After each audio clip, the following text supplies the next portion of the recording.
भक्तजनों, हर हर महादेव। 7वां अध्याय संध्या चरित्र।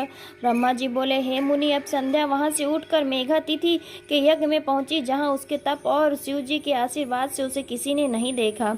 तब उसने अपने उपदेष्टा ब्रह्मचारी वशिष्ठ जी का स्मरण कर उन्हें ही अपना पति स्वीकार कर यज्ञ की बढ़ी हुई अग्नि में कूद पड़ी। शिव जी की कृपा से उसे कूदते हुए किसी ने नहीं देखा।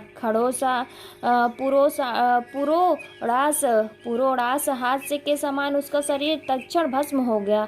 अग्नि ने उनके शरीर को जलाकर सूर्य मंडल में प्रवेश करा दिया, जिसे सूर्य में ने व्यर्थ ही अपने शरीर के विभाग कर अपने रथ में स्थापित कर लिया, और जिसके ऊपर का भाग रात्रि और दिन के बीच में होने वाली प्रातः संध्या काल हो गई, और उसका शेष भाग पितरों की प्रसन्नता के लिए दिन का अवसान वाली संध्या हो गई। अरुणोदय के समय की प्रातः संध्या और सूर्यास्त होते समय की लाल कमल के समान सायन संध्या होती है। उसके प्राण को दयालु शिवजी ने अपने दिव्य शरीर में स्थापित कर लिया। उधर जब यज्ञ की समाप्ति हुई तो ऋषियों ने तप्त स्वर्ण के समान कांति वाली उस कन्या को अग्नि में पाया।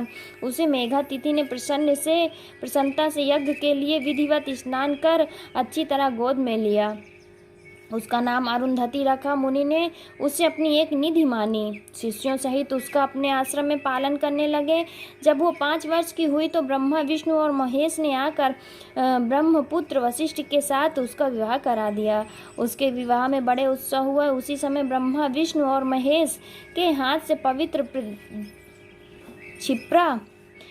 क्षिप्रा आदि 7 नदियां प्रकट हुई, और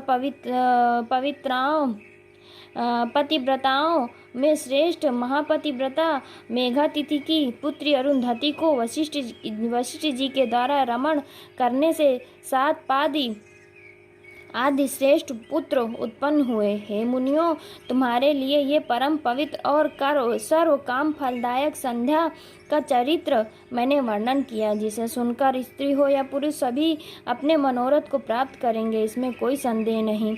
इति श्री शिव महापुराण द्वितीय सती खंड का 7वां अध्याय समाप्त। भक्तजनों, हर हर महादेव।